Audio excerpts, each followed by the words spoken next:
Muy buenas noches, queridos amigos del Centro Cultural. Bienvenidos, muchas caras conocidas y un par de caras nuevas, así que muy encantados de tenerlos a todos ustedes con nosotros. Esta noche tenemos una película española bastante diferente, atrevida, simpática, así que vamos a dejar que sea Lenín que empiece a analizarla para que nosotros entonces vayamos dando nuestras opiniones. Bienvenidos. Gracias, Cecil. Yo pienso que una de las magias que tiene este foro es que comenzamos viendo una película como sencilla. Vemos las películas y en la medida en que vamos participando, que cada uno de los presentes abre un hilo sobre sus interpretaciones, se teje un tapiz de informaciones y de percepciones que garantizan que la noche sea rica, como yo espero que sea la del día de hoy.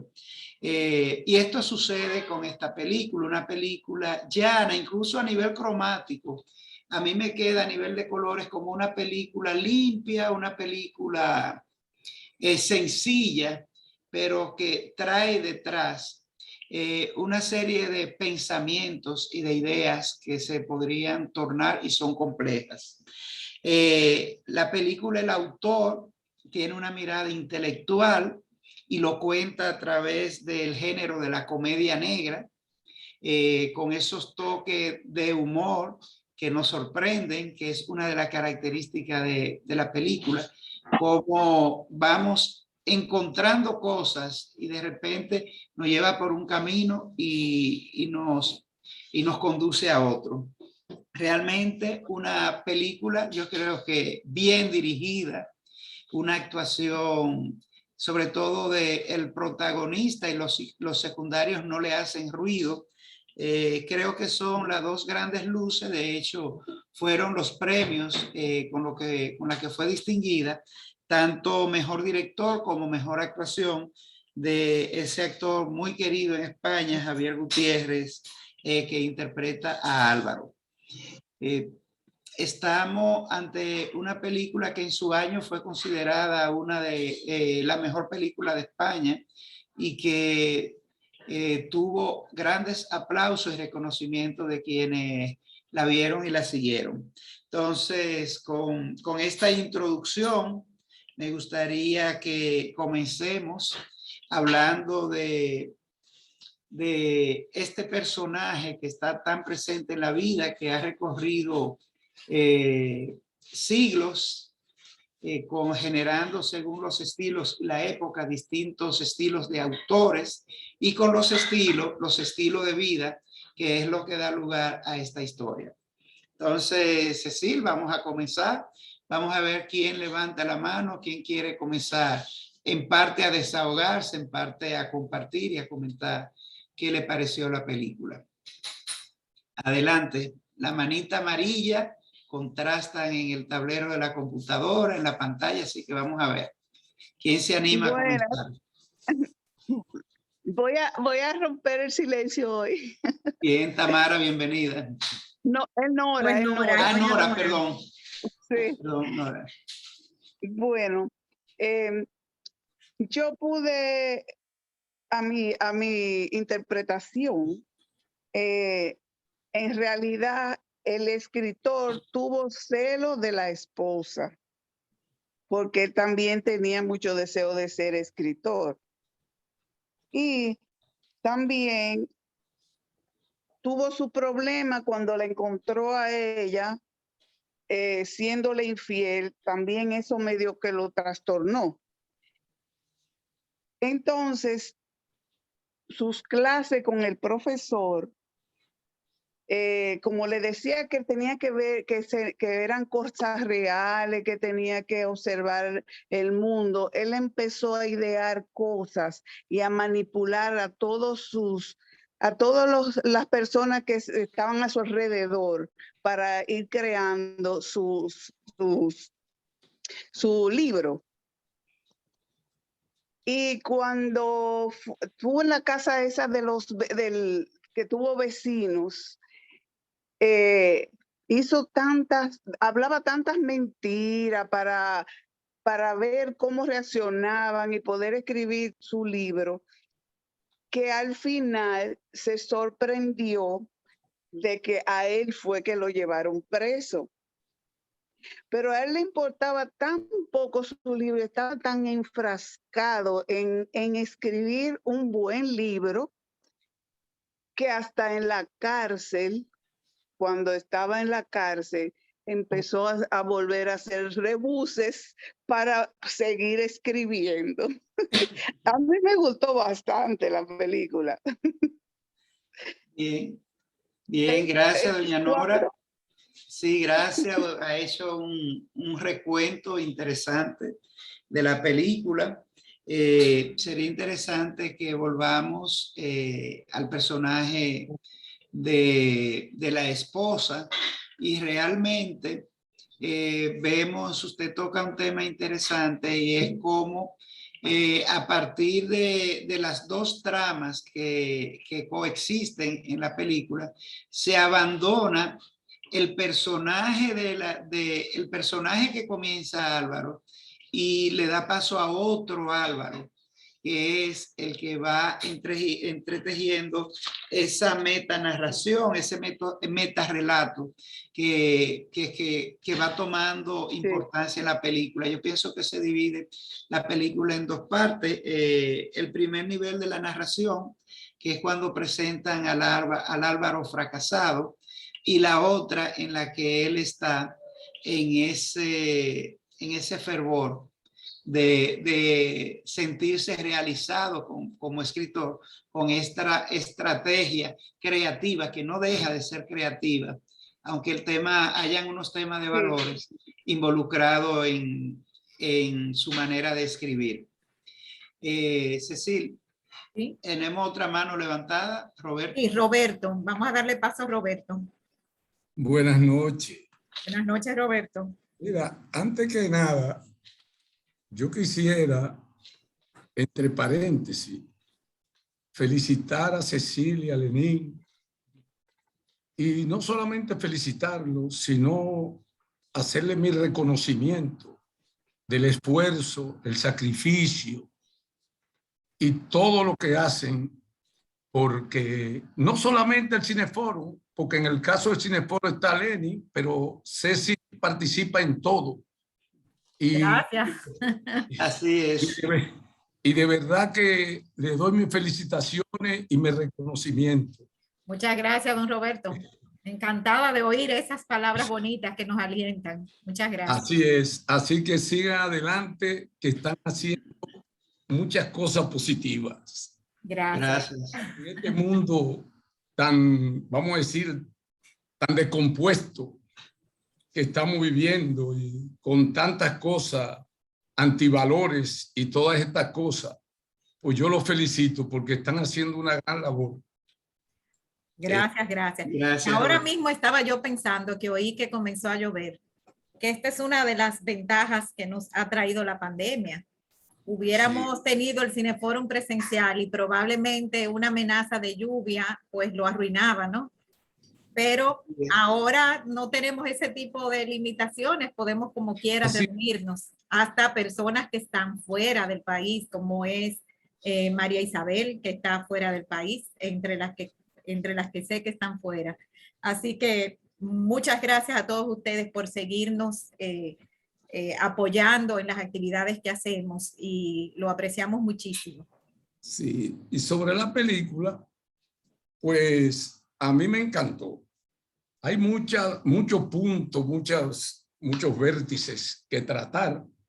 Me gustó más el tema de Perales al inicio, que puso Lenin, pero es cuestión de gusto. Pero me gustó más la canción con que comienza la película. Es una película que más bien está enfocada al aspecto literario, muy interesante para los que les gustan la literatura, para los que les gustan leer. Hay aspectos de fotografía muy un contraluz muy interesante en la película. El diálogo es fundamental porque realmente ahí se desarrolla toda la película, los tipos de diálogo, el objetivo del diálogo y sobre todo que está realizando, vamos a decir, una obra literaria dentro de una película. Qué interesante eso. Y sobre todo lo típico de las películas españolas, que como sucede en muchas series, se desarrollan en un vecindario, como hay otras series españolas, y que realmente, como dice Lenin, hay dos partes del autor que está dividido, ¿verdad? Y que cambia cuando comienza a desarrollar ya su libro sobre la vida real, sobre mira, escucha, crea, no comienza a escribir cosas como en el aire, sino de la misma vida, y ahí se va a realizar la película en ese tema de ir describiendo todo lo que va escuchando de los vecinos, todo. Al final no entendí, de verdad le digo, quién fue que mató al señor con la herramienta. Pues sí. Si fue él, si fueron los mexicanos, quedó como para mí en interrogación. De todas maneras, es una película muy interesante y muy culta en el sentido general. Gracias. Bien, gracias Roberto.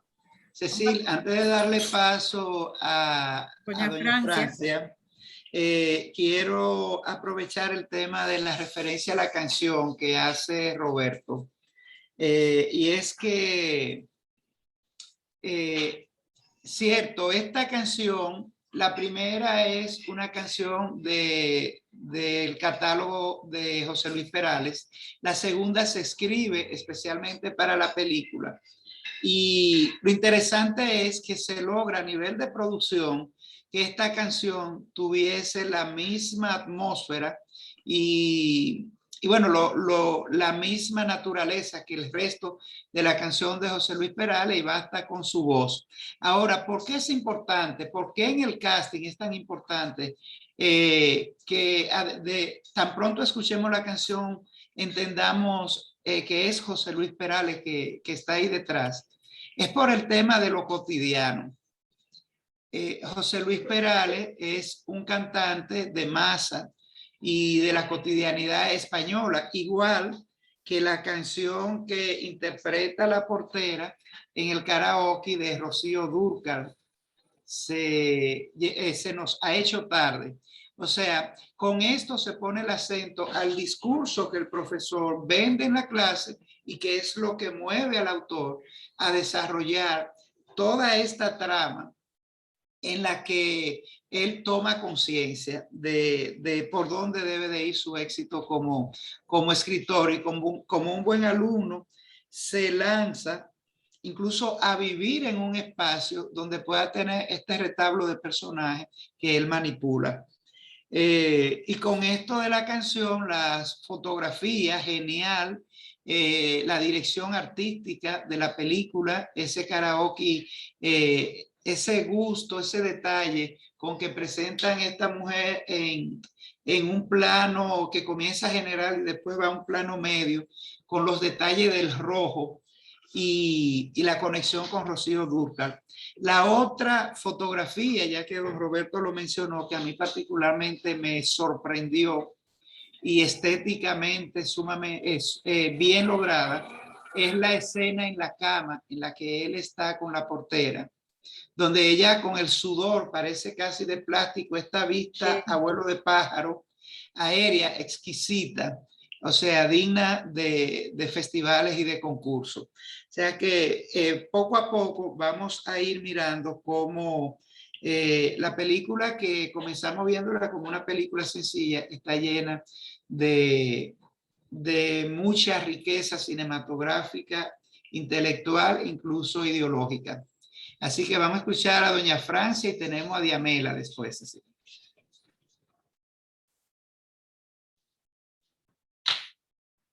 Adelante. Se estaba quitando el micrófono, que estaba en mute. Gracias, buenas noches. Déjame verla. Puedo, ok, buenas noches. Lo mío es simple porque yo no soy una cineasta. A mí yo soy Ninguno una... lo somos. Ninguno somos.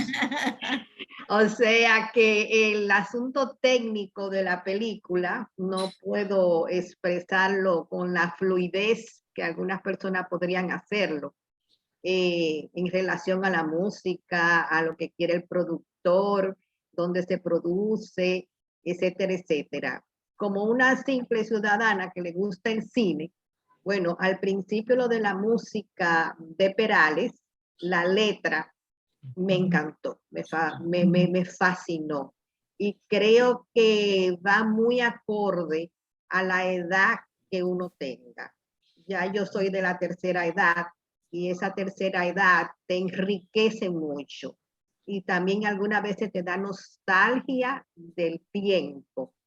Y por eso la película es tan bonita, porque la veo muy sentimental, muy apegada a los sentimientos humanos. También puedo decir de la película que va a un ritmo, bueno, al principio el ritmo yo me lo encontré lento, pero cuando ya va que hay en la película, uno se da cuenta que es tiene mucho que ver con lo psicológico, mucho que ver con las frustraciones. Esas frustraciones la vemos con el edificio, todas esas personajes, todas esas familias, cada uno tiene frustraciones. Porque la vida, señores, como dice, hay rosas y hay espinas. Todos tenemos algo de frustración. Y más con el arte. Hay muchos artistas que cuando no logran su objetivo de poder ser exitosos, eso le lleva mucha frustración, porque las personas que son artistas principalmente son muy sensibles, muy sensibles. Pero a él le tocó, o para mí, no lo hizo bien, no fue una persona honesta, para nada.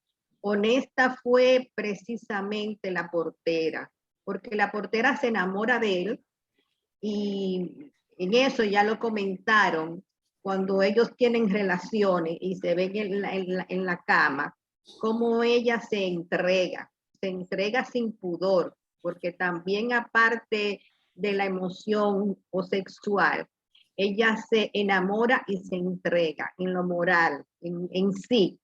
Es tanto así que cuando ella canta en el bar, ella le dedica la canción y le dedica la letra. Y si ustedes ya oyen la canción, bueno, ya la oyeron, ella se lo dedica a él. Entonces, ya al final, cuando ella lo acusa o menciona que él lo había utilizado y había estado buscando información sobre cada individuo que vivía ahí, de los habitantes de los condóminos, ella fue honesta porque ella se lo dijo a la policía. Sí me parece que el crimen fue efectuado por los mexicanos. A mí me parece que fue así. Por eso es que hay que tener cuidado cuando uno hace sus metas, cuando no se pueden cumplir, señores, cuando ustedes tienen que tirar la sábana, cuando no se puede hacer lo ilegal. Hay mucha tela que cortar con esta película, mucha. Y uno ve cada familia, como ese señor también, el rico, al que mataron, con tanto dinero, pero también vivía en soledad. Por eso no me voy a abundar más, porque no estoy acostumbrada, también no estoy hablando así de mención, no escribí nada, Yo soy, como dicen los dominicanos, una fresca porque me atreví a hablar en un grupo que no los conozco. No sé hasta qué altura culturalmente están ustedes. Por eso yo me referí que yo soy una simple que le gusta la literatura y le gusta el cine. Pero buenas noches, un placer y gracias por darme la oportunidad. Gracias a usted. Gracias, doña Francia. Realmente muy valioso sus aportes. Decirle que nosotros somos un grupo de personas igual que usted, que nos gusta el cine y este es un espacio muy horizontal donde todo el mundo desde su perspectiva aporta y usted ha hecho unos comentarios muy relevantes que nos van a permitir seguir conectando con sus ideas y la que vayan hilvanando los demás. Así que gracias y esperamos que no sea la última vez que la tengamos en el foro. Vamos a darle participación a Diamela, por favor. Adelante, Diamela. Hola. Bueno, yo voy a comenzar con la frase que el maestro de ceremonia le dijo a Amanda, el consejo que me encantó. Yo me devolví para atrás a copiarla.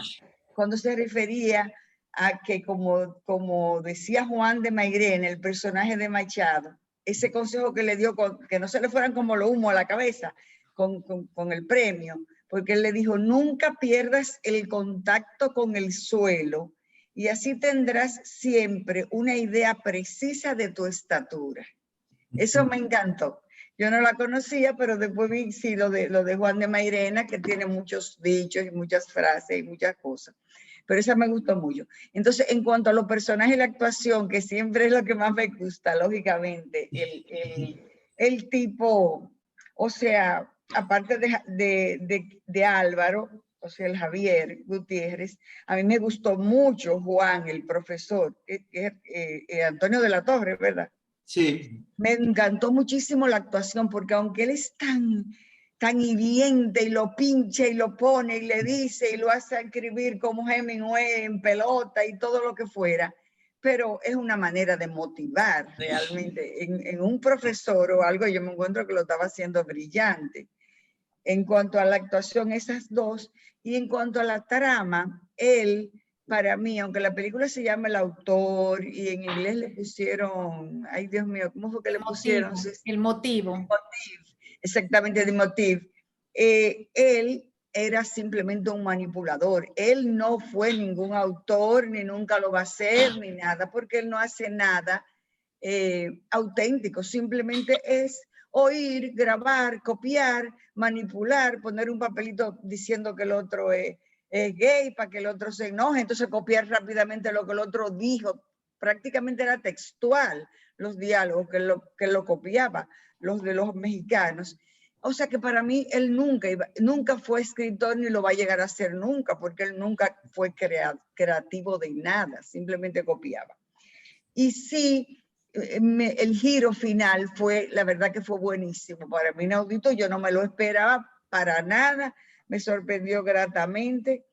Y definitivamente lo que estaba tratando de ver si yo podía lograr identificar en qué momento la pareja mexicana, que fue la que cometió el crimen, en qué momento ellos daban el giro, porque realmente ellos estaban haciéndole las confidencias a él de la pérdida de trabajo, conseguir un empleo, la esposa, él, todo eso todavía ahí era real, hasta que él los invita a la cena y le da los datos de cómo abrir la caja y todo eso. O sea que para mí ese fue el momento de que ellos cambiaron, pero ellos eran una pareja normal que no tenían, yo digo, jamás en la vida podían pensar en que se iban a convertir en criminales. Él fue que los llevó a eso.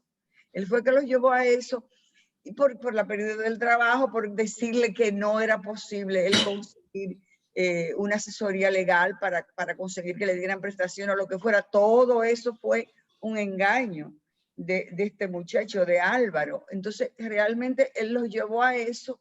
Él los llevó a eso. Entonces, me queda como la duda si cuando ella lo invita a él, que ya fue después de haber cenado,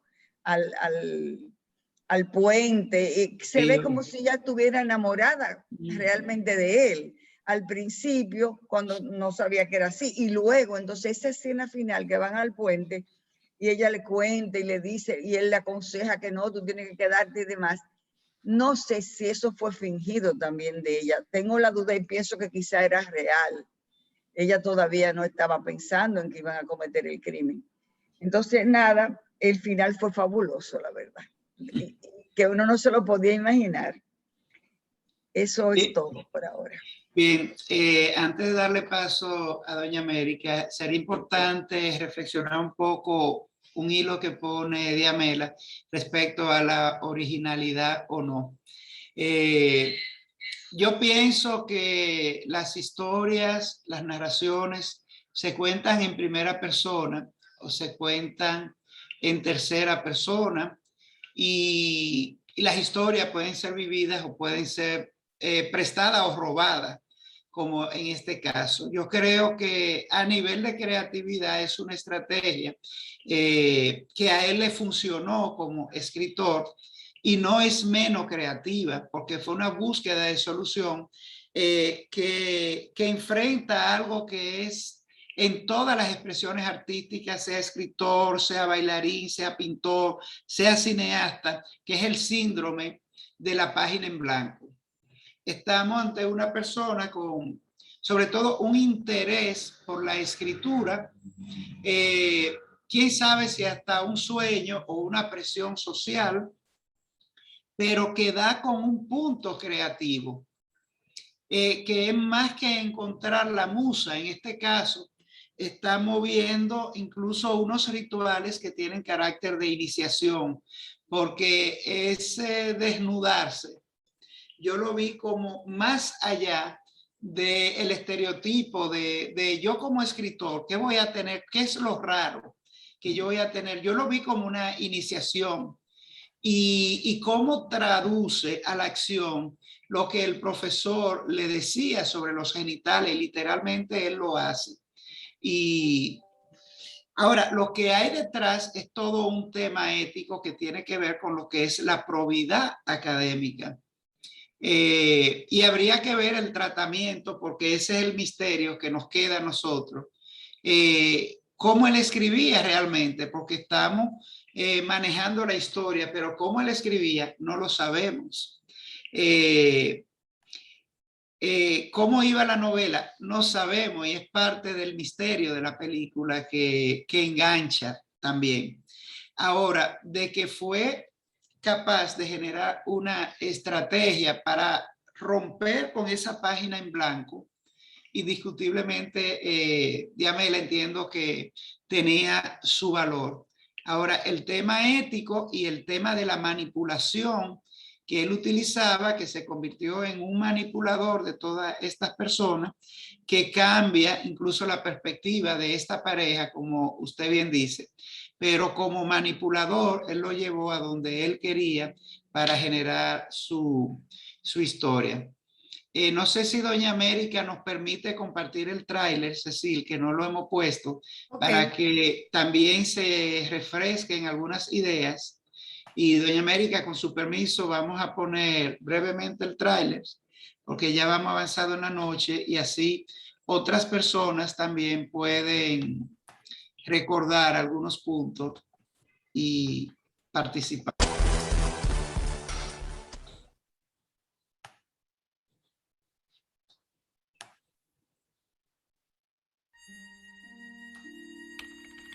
Llevaba todo el día en casa dándole vueltas al asunto. Nadie confiaba en él y eso le volvía inseguro. Pero James sabía que tenía que lograr lo que se había propuesto y que más tarde o más temprano lo conseguiría. De ello dependía su futuro y el de Roe. Vale, está bien. Es que no ha terminado todavía. ¿Cuántas veces he dicho que es absurdo poner nombres anglosajones en los relatos en castellano? ¡Qué ridículo! Callahan, ¿quién coño se llama así en Sevilla? No, yo es que he intentado... ¿Usted ha intentado qué? ¿Usted qué quiere contarnos? ¿De qué va eso que acabo de oír? Álvaro, te comportas como un inmaduro y no te das cuenta.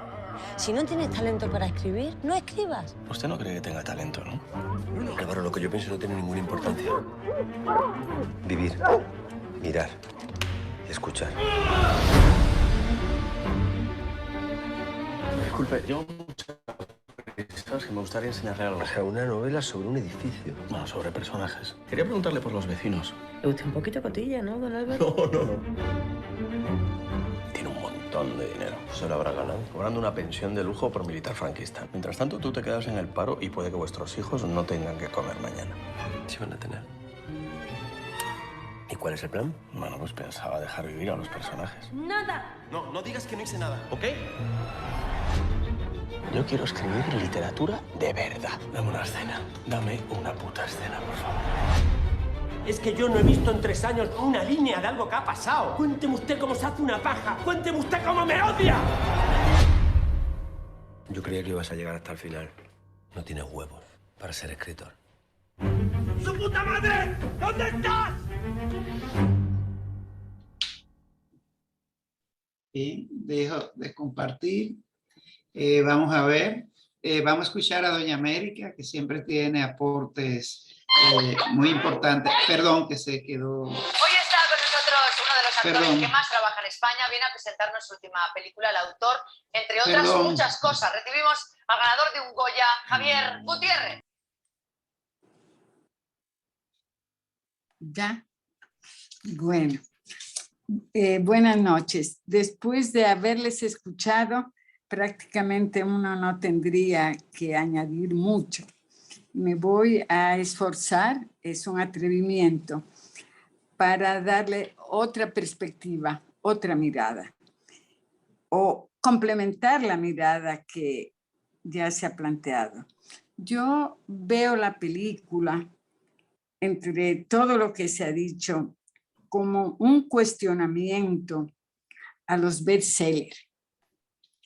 Como comienza la película, es la premiación a un trabajo literario de la esposa.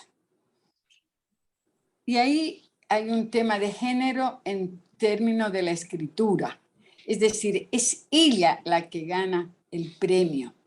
Pero lo que se está cuestionando no es si es ella o él el que escriben, sino que hay un juego entre los cursos, entre los editores, entre la promoción de las novelas. Es una novela que se la vende, se promociona al escritor para que vaya hablando de su novela en todos los escenarios, se publicita, hay el comercio, el mercado de la novela. Pienso que por ahí hay un cuestionamiento, por un lado, y así comienza la película. Y por otro lado, está planteado la dificultad de escribir. La dificultad incluso como se plantea, él tenía obsesión por escribir. Por lo tanto, tenemos un tema de qué se escribe y cómo se escribe.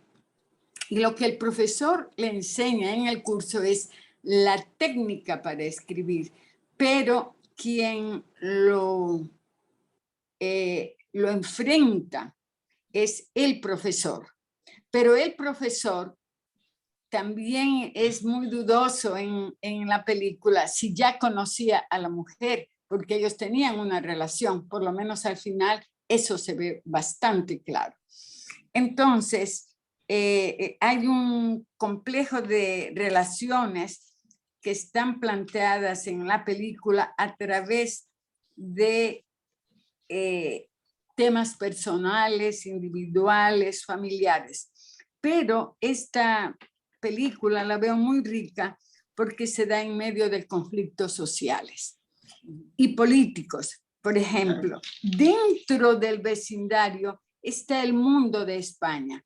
Y el mundo de España ni siquiera es en Madrid, es en Sevilla. Y allí se da la migración. Y la migración que juega porque primero aparecen como que eran de otro país y de pronto eran mexicanos. Pero bien, es una migración latinoamericana. Y en España se denominó en los 90s, 2000, un término muy despectivo que eran sudacas. Al final eran sudacas, una pareja de sudacas. Y eso se ve se siente cuando lo verbaliza la portera, la que cuida, la que administra el edificio. Se refiere muy despectivamente a esos inquilinos. ¿Y cuál es el argumento de ella? Que viven por encima de sus posibilidades. Es decir, que no se merecen vivir en ese edificio donde vivían el resto. Es decir, ahí está planteado un conflicto migratorio en España. Por otro lado, está planteado también un tema laboral, porque cuando él tiene un conflicto personal, se expresa el conflicto personal en el mundo del trabajo. Y cuando le dicen a él que coja vacaciones, realmente lo retiraron del trabajo. Es decir, lo sacaron, lo dejaron en el aire. Eso revela el conflictivo mundo laboral. No tiene nada que ver, no hay consideración a los conflictos individuales de la gente, no se ayuda, simplemente no les conviene y sale del trabajo. Eso está planteado en la película. Pero hay una perspectiva muy psicológica, tal como lo plantearon. Hay una gran frustración en él. Y esa frustración lo conduce o tiene, como no sé de psicología, qué es lo que conduce a la manipulación. Pero no es una manipulación estricta de un escritor, sino el ser humano como manipulador en general, pero expresado esa forma de manipular, cómo cobra vida en un escritor. Entonces tenemos que él manipula a todos los personajes en la novela, pero en la práctica lo que él manipula es a sus compañeros de trabajo, manipula a la mujer, manipula a todos los vecinos, manipuló a la portera, que ya lo dijeron, se enamora de él de una manera muy auténtica y hace lo que ella nunca se imaginó hacer. Entonces, es este ser humano manipulador que está planteado con mucho nivel artístico en la película, porque se ve a él, cuando él está solo en su habitación, se ve que es un ser frustrado, se viste, se desviste, queda desnudo, está desgarrado, él está desgarrado, y eso expresa en su comportamiento, y se convierte en un manipulador. Yo creo que es incluso más allá que un manipulador. Dicho eso, entonces yo creo que se habla de la técnica de escribir también. Y la técnica de escribir no tiene que ver solo con escribir la vida de los otros, no. Creo que el conflicto está planteado como él induce a un comportamiento moviendo la realidad que él se imagina y no expresa lo que en realidad ocurre. Es decir, yo le veo ahí un conflicto. ¿Por qué los induce? Él induce a matar, él induce a que la mujer se enamora de él, él induce a la mujer para que lo traicione. Es así como yo lo veo, porque él es desconsiderado con ella, no la aprecia, no la reconoce como escritor. En fin, y ya desde la forma, la música es exquisita, hablan de lo cotidiano y con artistas populares muy conocidos, es decir, que pone a la película muy apta para grandes públicos, es decir, que nos habla de una época, eso no lo contextualiza aún más. Y en definitiva, creo que se trata y finalmente también de un asunto ético, la ética del escritor, la ética del vecino, la ética de las escuelas, es decir, yo creo que es bastante compleja en ese sentido la película, pero planteada de una manera muy simple y muy llana y muy asequible. Y me quedo hasta ahí. Muchas gracias. Gracias, doña América. Bueno, doña América desmenuzó unas afirmaciones que hacíamos al principio de que la película tenía unos apuntes políticos, sociológicos y al mismo tiempo construido desde un retablo de un vecindario que resume en cierta parte lo que es lo contemporáneo de la realidad social de España y de un momento muy en particular. Ese tema de la migración y la manera en cómo la portera lo enuncia, cómo el señor, el militar pensionado, plantea un discurso político desde su rol. Y esa parte cuando la portera dice, bueno, ellos son suramericanos, y cuando él le pregunta si hay moro, dice, no, moro no. Ya eso sería lo último, que tuviésemos moros acá. Al mismo tiempo, el tema complejo de la creación, que lo comenzamos a hablar con lo del síndrome en blanco, realmente es algo completamente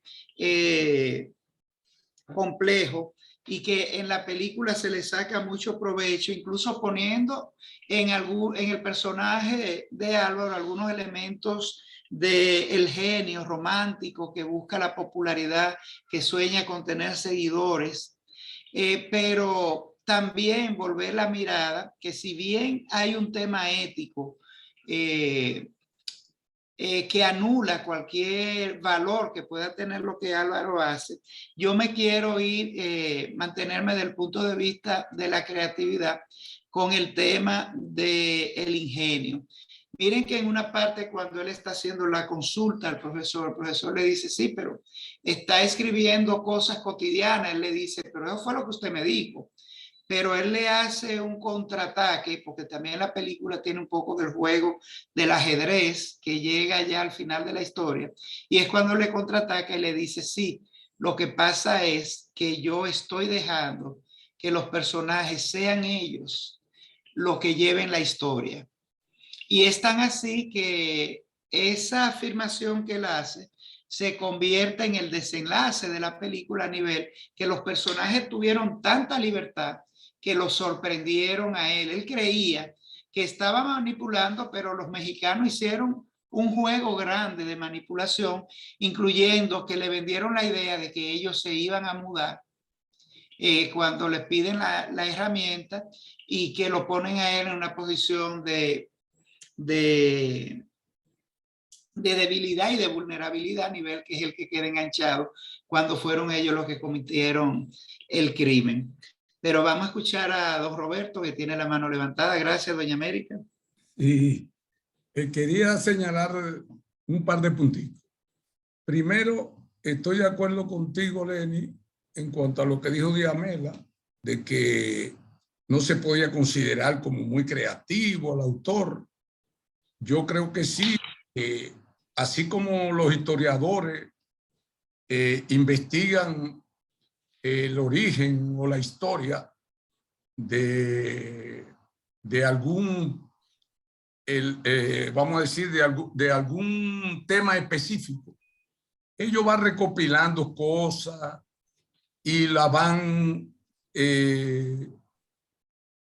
vamos a decir, enlazando. Y que yo creo que eso él estaba llevándose de su profesor, de ir escribiendo las cosas cotidianas, las cosas que él observaba, las cosas que él escuchaba.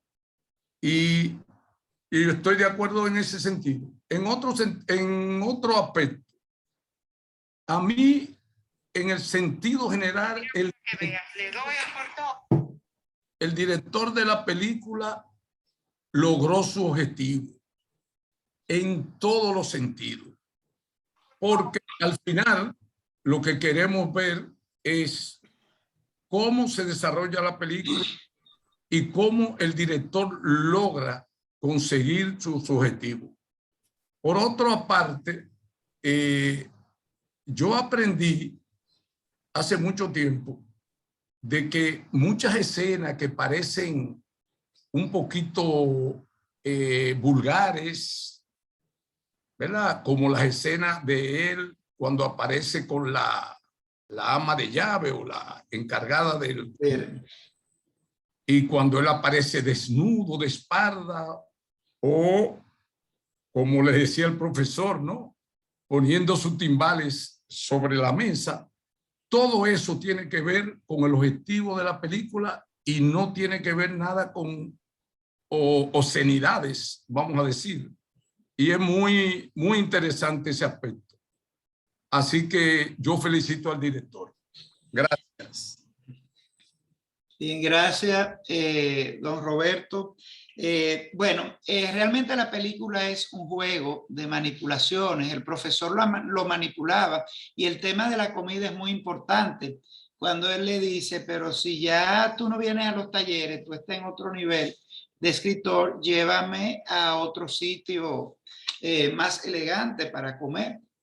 Y se ve la evolución de cómo pasan del cafecito donde comenzaban a tener las consultas ya a un lugar que se ve, y esa parte también es sumamente interesante, esos símbolos que va construyendo el director con esa carne grande, jugosa, y para llevar al desenlace de prácticamente la ruptura cuando entra con el tema de la mujer. Pero al mismo tiempo en esa escena hablan de la fragilidad de este señor que está jugando con los sentimientos y las historias de los demás y que habían dejado su historia para darle paso al retablo de personajes, y es aquí cuando él vuelve a entrar a su historia y dejar la ficción, cuando sale el tema de la ex esposa y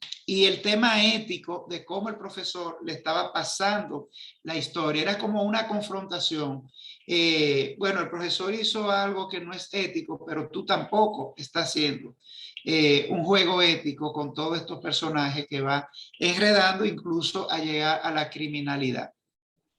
Entonces creo que sí, que es una trama que va enredando y en el que la manipulación es un insumo importante para poder contar la historia. Bien, vamos a ver a alguien más que tenga otro punto que no hemos tocado. Cecil, no te hemos escuchado a ti. Yo quería como mencionar que hay manipulación y hay manipulación. O sea, ustedes no han oído hablar 1000 veces que la gente le dice a uno que los bebés te manipulan, sí, o que los niños te manipulan, pero hay un tipo de manipulación que es para conseguir algo que tú quieres, pero como que es inofensivo, ¿no?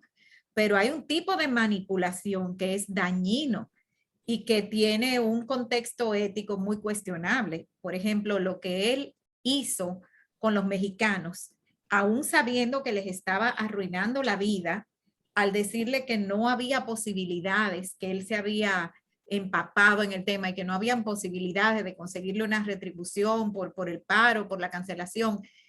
Él les manipuló la vida de una manera que no tenía ningún remordimiento en lo que esa pareja podía sufrir para él conseguir sus objetivos. Como tampoco tuvo remordimiento para manipular a la portera para irle sacando información, o remordimiento con el señor mayor a quien se le apareció con un regalo de cumpleaños y todo, para saber su fecha de cumpleaños. Después que vio que el hombre tenía una caja fuerte, entonces le lleva este regalo de cumpleaños para que el hombre le dijera, no, pero hoy no es mi cumpleaños es tal día. 21 de diciembre. Sí. Entonces, realmente hay manipulaciones y las de él eran entre la escala más baja en lo que se puede llamar ético, o sea, estaba totalmente fuera. Fíjate que no duda de comenzar a manipular en la cárcel para conseguir otra historia.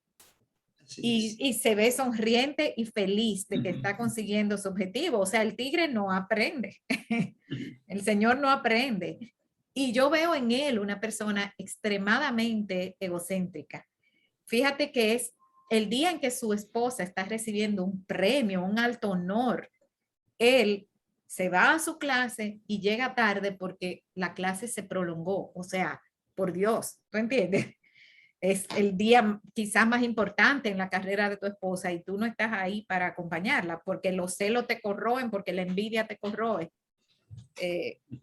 O sea que para mí lo más interesante de esta película es ver a dónde puede llegar la miseria humana para conseguir objetivos y pisotear, no importa si tienes que pisotear para conseguir lo que quieres. Bien, gracias, Cecil. La ambición, indiscutiblemente, y hemos hablado aquí de preguntarnos quién cometió el crimen. Y yo pienso que si los mexicanos cometieron el crimen, él entra a nivel de culpabilidad en el estatus de autor intelectual, que fue el que generó esa trama para que se llegara al asesinato. Indiscutiblemente que su involucramiento no es menos que quien cometió el crimen, y no soy jurista para hablar a esos niveles. Ahora, lo que sí se demuestra con esto es lo que es la fórmula del metarrelato. O sea, la película está contando un relato que afirma algo que siempre se ha dicho, y es que la realidad supera a la ficción. Que la diferencia entre el autor que se sienta y escribe e inventa la ficción, pero siempre va a tener un referente de la realidad, a este hombre que salió a generarla él, a construir una realidad que no existía en ese vecindario. Él creó una nueva realidad del vecindario para tener un insumo para escribir. Pero esto siempre es así. Incluso yo tengo una posición respecto al llamado realismo mágico, sobre todo con la mirada del Caribe.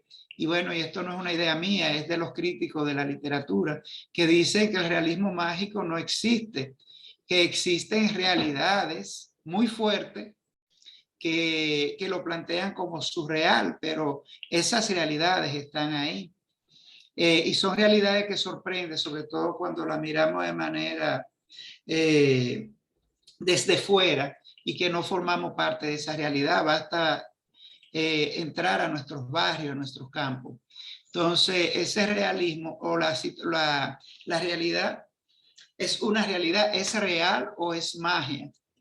Y es una de las críticas que se le ha hecho a ese realismo mágico que ha tenido tanta presencia en la literatura y en el cine latinoamericano, sobre todo el caribeño. A mí me llamó la atención, mira, la forma en que él, cuando conversaba al final ya con la mexicana, no me acuerdo su nombre ahora, cuando conversaba con ella, y tú veías como una tensión sexual. Estaban tan cerca uno de otro y él no le quitaba los ojos de los ojos, ¿no? La miraba de frente con seguridad, con franqueza. Yo pensaba, se van a besar. Pero lo que le decía es, tú tienes que quedarte con tu marido, él es tu marido. O sea, el hombre se hacía pasar por una persona muy, muy buena. El que iba y los ayudaba de gratis, le daba consejería, le trataba de conseguir un trabajo, se iba a jugar con el pobre viejo que estaba solo. Pues eso, o sea, era un artista, un artífice, ¿no? de la mentira. Yo quiero acotar una cosita nada más, por eso ni levanté la mano. A mí me parece que el mensaje que nos quisieron también dar es que tú puedes hacer todo es válido siempre y cuando tú consigas una historia, y una historia buena, y que se pueda escribir y que se pueda vender. O sea, es probable que por eso era que él estaba tan feliz cuando iba camino a la cárcel en su carro y decía, jamás se me hubiera ocurrido un final tan bueno como este. O sea, él estaba feliz y él prefería estar preso y que a lo mejor eso se convirtiera en un bestseller. Ya, y él se hiciera realmente famoso, que era lo que él buscaba. Bien, también hay algo de Balzac en la historia, y es el tema, la obra de Balzac, Piel de Asno, que tiene que ver con el mito de venderle el alma al diablo. O sea, esto es lo que subyace. O sea, él, por la fama, le vende el alma al diablo, vende su alma, vende su libertad, Y en cierta manera, cuando yo lo vi, miren cómo pintan la cárcel, todo blanca, inmaculada.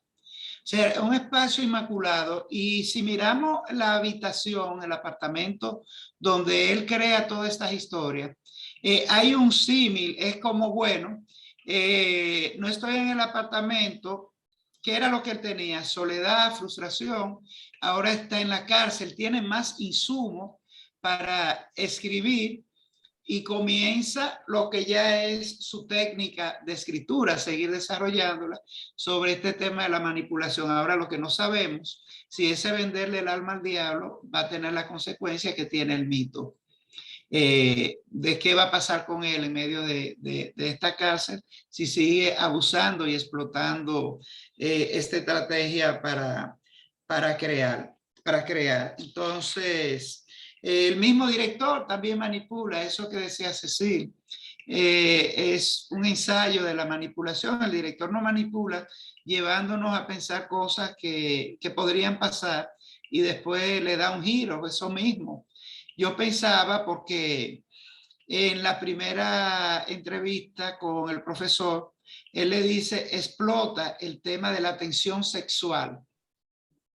Entonces, en un momento yo pensé también que el tema venía por ahí, que el voyerismo del baño, de brechar, de escuchar, iba a generar una tensión sexual que incluso iban a salir cosas desconocidas que también, desde el punto de vista de la intimidad del personaje, en un momento pensamos que también podían salir. Pero no era ese el propósito del director y también nos manipula.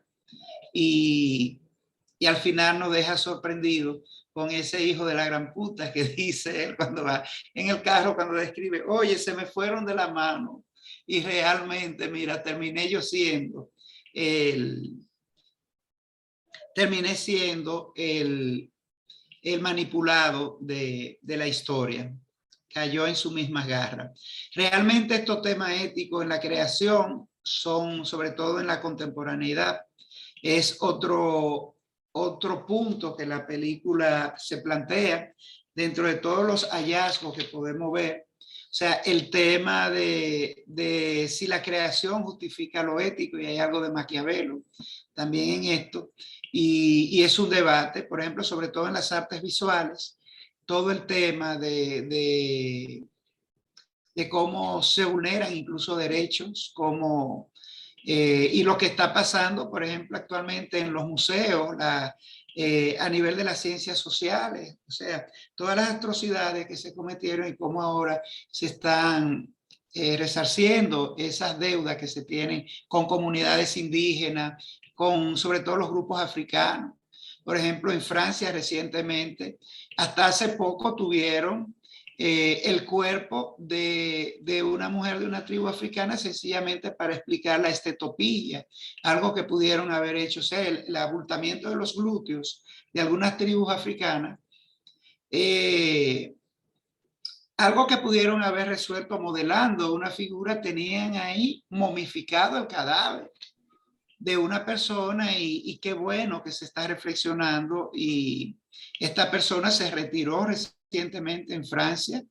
El Museo de Antropología se llevó a su tribu, a su comunidad, se le dio un enterramiento, una sepultura al estilo, y se hizo un modelo para explicar lo que se quería explicar. Entonces la película también habla de esta parte. El fin, ¿qué es más importante? El fin de lo que yo a nivel creativo y a nivel de lo que quiero comunicar, quiero hacer, que la parte ética. Y es un punto que el director maneja muy bien.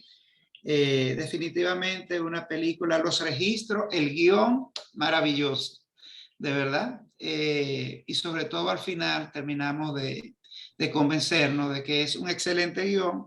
Vale decir que se centra, la película se basa en una novela que se llama El móvil, o sea, el celular, y que le dio oportunidad para crear este excelente guión que nos dejó esta película que de verdad hemos disfrutado mucho. Bueno, yo quiero, antes de terminar, quiero darle las gracias a María Isabel, que está diciéndonos unas palabras muy bonitas, Lenín, luego tú las verás en el chat. Ah, sí, le estoy viendo aquí. Muy bonitas, muchas gracias. Igual va por la línea de lo que dijo don Roberto, muchísimas gracias. Yo antes de terminar esta conversación me gustaría como señalar que también vi un paralelismo entre la película de no sé qué año, pero es dirigida por Hitchcock, que se llamaba The Rear Window. Creo que en español le pusieron La ventana indiscreta. Sí. Hay algo de eso en esta película. Este hombre que a través de la ventana le está siguiendo la vida a los vecinos, ¿no? Y fíjese que la mexicana estaba consciente de que él podía escuchar. Por supuesto, no creo que nunca se imaginara que lo grababa, pero ella estaba consciente y se lo dijo, pero su baño da a mi ventana, a mi cocina. Mi cocina. Usted lo sabe, usted lo ha oído, usted sabe cómo él se pone, ¿no? Entonces, pues ese paralelismo con una película clásica de un director tan importante como Hitchcock, que tenía a James Stewart y a Grace Kelly como actores, pues me gustó ver que esa línea se mantiene viva todavía. Señores, yo creo que hemos analizado bastante la película y de las actividades de esta semana tengo bastante que presentarles, así que me gustaría compartir con ustedes ahora. Sí, Cecil, un detallito, ya que tú mencionaste la ventana, que es sumamente relevante, la curiosidad que nos generaba si él se conformaba solo con escuchar y si veía, hubo una parte ya avanzada de la película, que el director hace un reflejo de la pareja, muy sutil, y es lo que le da la consumación de que había un voyerismo consumado a través de esto. Sí. Realmente sí, sumamente interesante. Y qué bueno que mencionaste la ventana indiscreta. Bueno, déjenme compartirles pantalla ahora. Aquí voy a querer tu ayuda, Lenin. Sí. Quiero saber si esto molesta, si está sobre la pantalla la galería de nosotros participando, ¿no? ¿No la tapa? Sí, pero tú la puedes mover, dale doble clic para que se mueva a otro sitio.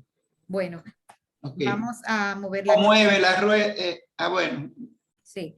Fíjense, para comenzar con las actividades que tenemos para lo que resta de la semana y la semana que viene, primero decirles que la exposición Movimiento Telúrico del artista Olivier Bertoni está abierta, todavía va a estar abierta hasta el día 20. Y en cuanto a ella, se han organizado una serie de actividades para que no es solamente ir a la apertura o ir a verla. Entonces, vamos a ir viendo esto tú y yo, Lenin, y tú me complementas porque de eso tú sabes más que yo. La apertura fue el jueves 30 de octubre. Fue muy exitosa, fueron muchas personas y la exposición está realmente muy interesante.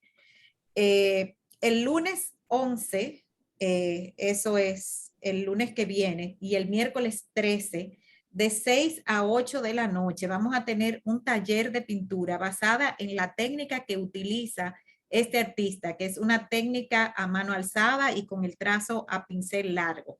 Este curso incluye materiales. Entonces, sí tiene un costo, es presencial allá en Babeque, en la Terraza de Arte de Babeque. Para las personas de fuera del colegio cuesta 2,000 pesos y para los estudiantes de Babeque va a costar 1,800 pesos. Si les interesa, pueden escribirme al correo del Centro Cultural y reservar por ahí o llamar al colegio y hacer su reservación. Tenemos el cupo limitado a 15 personas. El miércoles 6 y el jueves 14 a las 7 de la noche, de 7 a 9, vamos a tener visitas guiadas con el mismo artista que los va a guiar y les va a ir presentando cada una de sus obras. Realmente eso es como el Cineforum. La película se aprecia y se entiende mejor cuando la comentamos. Entonces, así mismo pasa con estas obras. Esto es mañana, Cecil, la primera visita guiada está para mañana. La primera visita es mañana, exactamente. Gracias, Lenín. Y la próxima, el jueves 14. El martes 5 de 11 a 1, bueno, eso no les concierne mucho a ustedes, pero son grupos escolares de la secundaria Babeque. Y luego, lo mismo el martes 11, vamos a tener eso mismo. El miércoles 20 tenemos el cierre de la exposición. Hasta ese día estará abierta. Dime, Lenín, si hay algún evento con respecto a ese cierre. No, es solo para que las personas se agenden y sepan que hasta ese día tienen para ir, que la galería abre de lunes a viernes de 8 de la mañana a 5 de la tarde.